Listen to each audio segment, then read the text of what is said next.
शेर और जंगल का न्याय बहुत समय पहले की बात है। एक घने जंगल में जानवरों का एक बड़ा और खुशहाल समाज बसा हुआ था। सभी जानवर एक दूसरे की मदद करते थे और साथ में मिलजुल कर रहते थे। इस जंगल का राजा शेर था, जो अपनी ताकत और समझदारी के लिए जाना जाता था। शेर राजा बहुत न्यायप्रिय और परोपकारी था और हमेशा अपने राज्य के जानवरों का भला सोचता था। उसकी यह आदत जंगल के सभी जानवरों को बेहद पसंद थी। जंगल में हर दिन कोई न कोई नई घटना घटती थी और शेर राजा हर समस्या का हल निकालता था। लेकिन एक दिन जंगल में कुछ ऐसा हुआ जिसने सभी जानवरों को हैरान कर दिया। गिलहरी का आरोप और जिराफ की सफाई। एक दिन गिलहरी दौड़ती हुई शेर राजा के पास आई। वह बहुत घबराई हुई थी और जोर जोर से रो रही थी। शेर ने उसे शांत करने की कोशिश की और पूछा, क्या हुआ गिलहरी, तुम इतनी परेशान क्यों हो?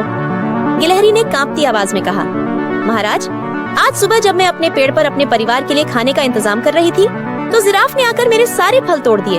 उसने बिना मुझसे पूछे सारे फल खा लिए और जब मैंने उसे रोका तो उसने मुझे डरा दिया।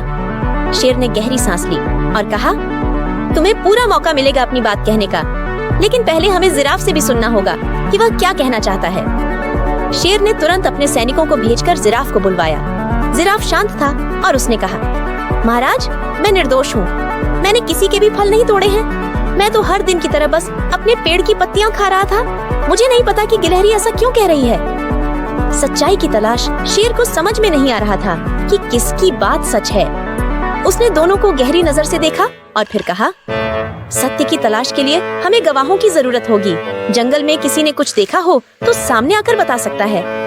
कुछ समय बाद एक तोता उड़ता हुआ वहाँ आया और उसने कहा, महाराज, मैंने सुबह देखा था कि गिलहरी कुछ फलों के लिए पेड़ पर चढ़ी थी, लेकिन मैंने यह भी देखा कि वहाँ कोई और जानवर नहीं था। शायद उसने गलती से किसी और पर आरोप लगाया है। गिलहरी ने सिर झुका लिया और कहा, महाराज, शायद मैंने जल्दी में कोई निर्णय ले लिया, मुझे माफ कर दीजिए। शेर ने मुस्कुराते हुए कहा, यह अच्छी बात है कि तुमने अपनी गलती मान ली, लेकिन याद रखना, किसी पर झूठा आरोप लगाना भी एक बड़ी गलती है। हम सभी को आपसी विश्वास और समझदारी से रहना चाहिए।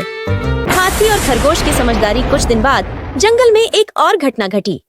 एक हाथी अपने बड़े शरीर के कारण गलती से खरगोश के घर के ऊपर से गुजर गया और उसका घर गिर गया। खरगोश बहुत नाराज हुआ और वह सीधे शेर के पास गया। महाराज, हाथी ने मेरा घर नष्ट कर दिया, खरगोश ने शिकायत की। हाथी ने तुरंत कहा, महाराज, मैंने जानबूझकर ऐसा नहीं किया। मैं तो बस अपने काम से जा रहा था और गलती से उसका घर मेरे पैर के नीचे आ गया। शेर ने दोनों की बातें सुनी और कहा, हाथी, तुम्हारा बड़ा शरीर तुम्हारी जिम्मेदारी भी है। तुम्हें देखभाल करनी चाहिए कि किसी का नुकसान न हो। और खरगोश, हमें भी समझना चाहिए कि कभी कभी गलती अनजाने में भी हो जाती है। हाथी ने खरगोश से माफी मांगी और वादा किया कि वह उसके घर को दोबारा बनवाएगा। खरगोश ने भी उसकी माफी को स्वीकार किया और दोनों ने आपस में दोस्ती कर ली।